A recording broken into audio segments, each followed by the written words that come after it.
Entre la France et le Sénégal, c'est un nouveau chapitre qui semble s'ouvrir. Bassirou Diomaye Faye avait promis en étant élu de rétablir la souveraineté de son pays. Chez nos confrères de France 2, le président sénégalais prévient, la France va devoir désormais fermer ses bases au Sénégal.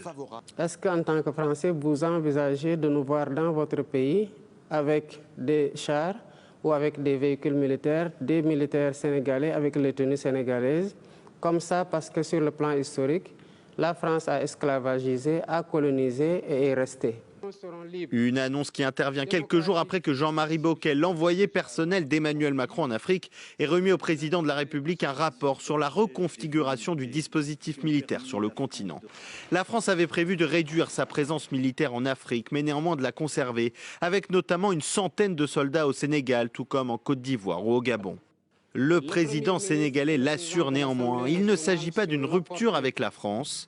Bassirou Diomaye Faye a même salué une autre décision d'Emmanuel Macron.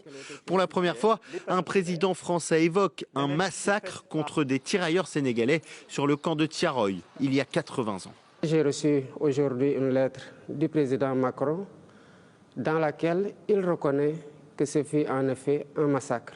Ce pas consistant à reconnaître que c'est un massacre doit ouvrir la porte à une collaboration parfaite pour la manifestation de toute la vérité. En 1944, des dizaines de tirailleurs sénégalais qui, à la fin de la guerre, demandaient à la France le paiement de leurs soldes avaient été tués par des militaires français. Les commémorations doivent avoir lieu ce dimanche au Sénégal. Emmanuel Macron a présenté ses excuses pour ne pas pouvoir y assister à cause de contraintes d'agenda.